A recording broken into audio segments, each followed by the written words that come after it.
Now that we've learned what it means to be perpendicular and that perpendicular lines form right angles, I want to talk a little more about right angles. So in geometry, right angles show up in lots of our figures. I'm sure everyone can picture a geometric figure that has a right angle in it. Just picture a square.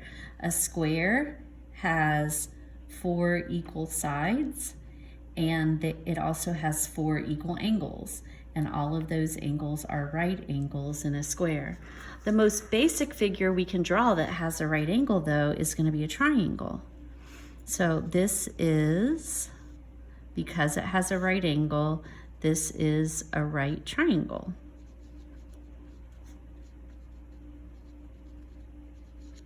And there's an interesting thing that's true about any right triangle whatsoever.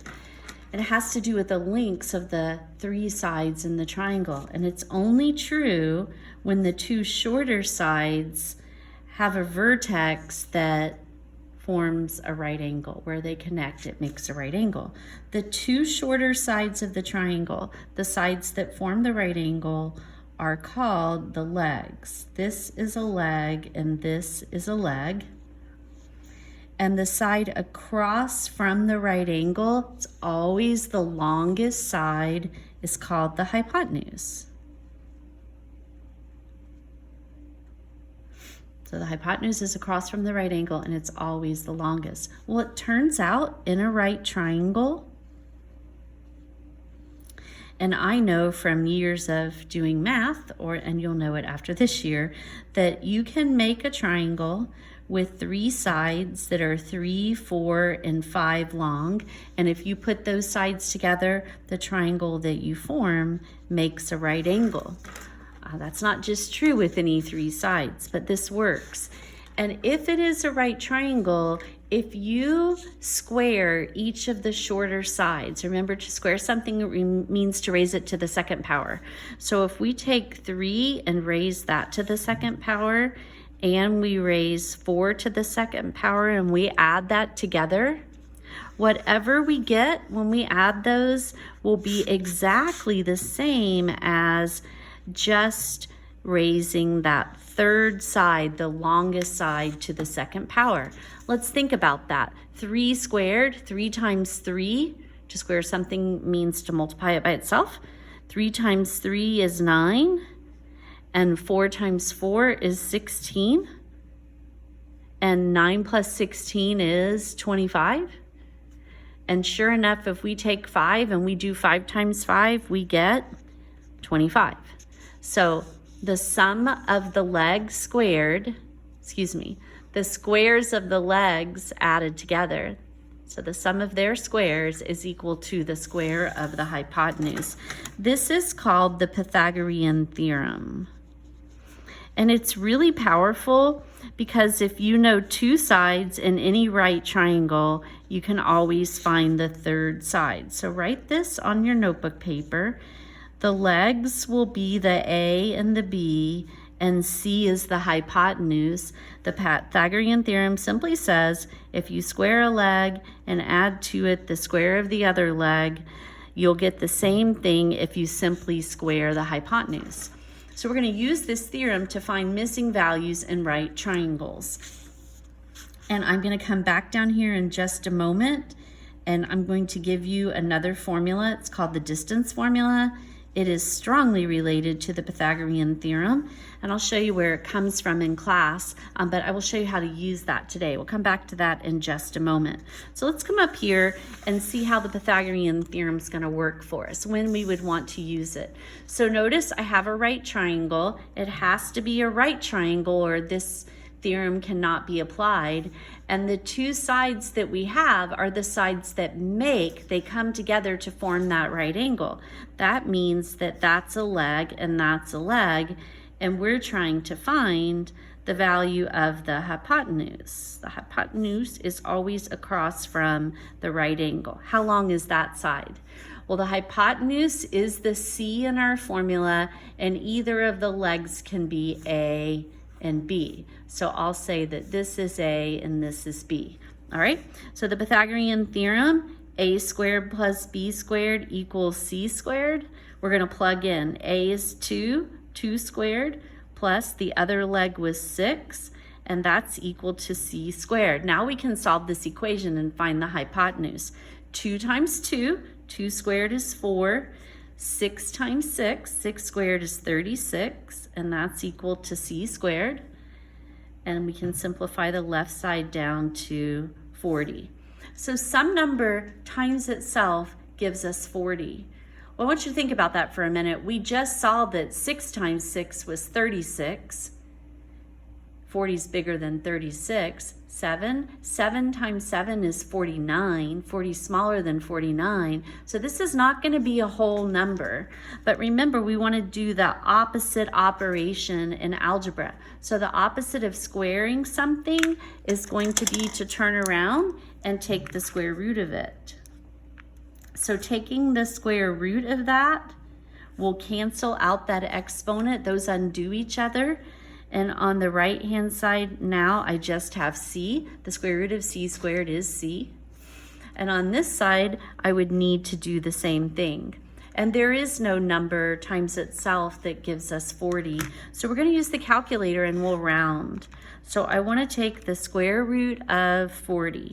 And on your scientific calculator, you'll have to figure out the order in which you type those. This is the order for me. And I get some number in between 6 and 7, and it's closer to 6. And I'm going to round that to the tenths. That'll round off to about 6.3. And because I rounded it, I'm going to do this and say it's approximately equal to 6.3. So I was able to use it to find the hypotenuse by doing some algebra. So let's do that one more time. So if you didn't copy this down, I'd like for you to. We can call this specifically example 1. And then this will be example 2. Let's work this one. Well, notice this time, the two sides that form the angle, my leg and my leg, this time I'm missing one of the two legs of the triangle. This is the hypotenuse because it's across from the right angle. And I know the value of the hypotenuse. So this is C, and I can say A is 5.3. We don't know B, and C is 7.2. So the Pythagorean theorem, A squared plus B squared equals C squared. We'll just plug in what we know. A is 5.3. I don't know what B is, and C is 7.2. So it's a little harder for me to square those. So 5.3 times itself is one way to type that in. That's what it means to square something.